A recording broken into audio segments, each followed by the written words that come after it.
ओम श्री गणेशाय नमः। हरे कृष्णा। कार्तिक मास महात्म्य कथा अध्याय 5।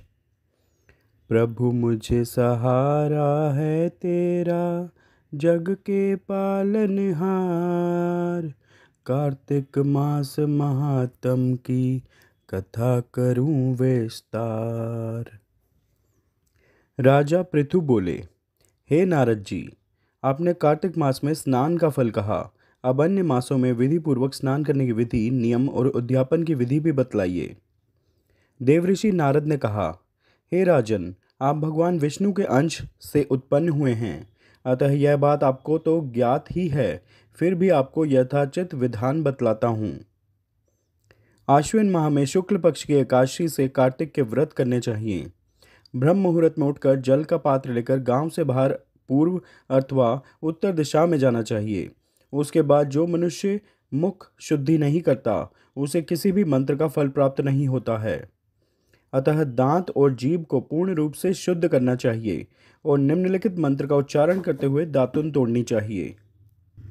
हे वनस्पते, आप मुझे आयु, कीर्ति, तेज, प्रज्ञा, पशु, संपत्ति, महाज्ञान, बुद्धि और विद्या प्रदान करो। इस प्रकार उच्चारण करके वृक्ष से 12 अंगुल की दातुन लें। दूध वाले वृक्षों से दातुन नहीं लेनी चाहिए।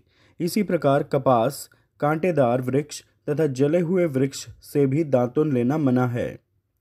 जिससे उत्तम गंध आती हो और जिसकी टहनी कोमल हो, ऐसे ही वृक्ष से दंत धावन ग्रहण करना चाहिए। प्रतिपदा, अमावस्या, नवमी, छठी, रविवार को चंद्र तथा सूर्य ग्रहण में दातुन नहीं करनी चाहिए। तत्पश्चात भली भांति स्नान करके फूलमाला, चंदन और पान आदि पूजा की सामग्री लेकर प्रसन्नचित्त व भक्तिपूर्वक शिवालय में जाकर सभी देवी देवताओं की अर्घ्य, आचमनीय आदि वस्तुओं से पृथक पृथक पूजा करके प्रार्थना एवं प्रणाम करना चाहिए। फिर भक्तों के स्वर में स्वर मिलाकर श्री हरि का कीर्तन करना चाहिए।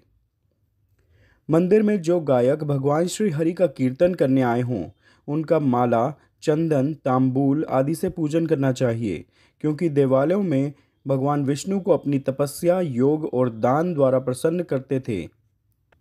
परंतु कलयुग में भगवत गुणगान को ही भगवान श्री हरि को प्रसन्न करने का एकमात्र साधन माना गया है। नारद जी राजा पृथु से बोले, हे राजन, एक बार मैंने भगवान से पूछा कि हे प्रभु, आप सबसे अधिक कहाँ निवास करते हैं। इसका उत्तर देते हुए भगवान ने कहा, हे नारद, मैं वैकुंठ या योगियों के हृदय में ही निवास नहीं करता, अपितु जहाँ मेरे भक्त मेरा कीर्तन करते हैं, मैं वहाँ अवश्य निवास करता हूँ। जो मनुष्य चंदन, माला आदि से मेरे भक्तों का पूजन करते हैं, उनसे मेरी ऐसी प्रीति होती है जैसे कि मेरे पूजन से भी नहीं हो सकती। नारद जी ने फिर कहा, शिरीष, धतूरा, गिरजा, चमेली, केसर, कंदार और कटहल के फूलों व चावलों से भगवान विष्णु की पूजा नहीं करनी चाहिए। अड़हल, कंद, गिरीश, जूही, मालती और केवड़ा के पुष्पों से भगवान शंकर की पूजा नहीं करनी चाहिए। जिन देवताओं की पूजा में जो फूल निर्दिष्ट हैं, उन्हीं से उनका पूजन करना चाहिए। पूजन समाप्ति के बाद भगवान से क्षमा प्रार्थना करनी चाहिए। यथा, हे सुरेश्वर, हे देव, ना मैं मंत्र जानता हूँ ना क्रिया, मैं भक्ति से भी हीन हूँ। मैंने जो कुछ भी आपकी पूजा की है उसे पूरा करें। ऐसी प्रार्थना करने के पश्चात साष्टांग प्रणाम करके भगवत कीर्तन करना चाहिए।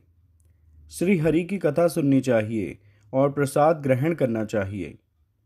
जो मनुष्य उपरोक्त विधि के अनुसार कार्तिक व्रत का अनुष्ठान करते हैं, वह जगत के सभी सुखों को भोगते हुए अंत में मुक्ति को प्राप्त करते हैं। बोलिए श्री कृष्ण महाराज की जय।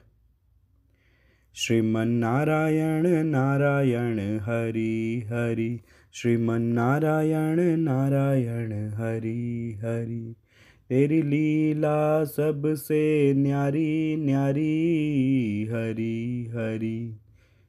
मन नारायण नारायण हरि हरि, भजमन नारायण नारायण हरि हरि। लक्ष्मी नारायण नारायण हरि हरि, सत्य नारायण नारायण हरि हरि।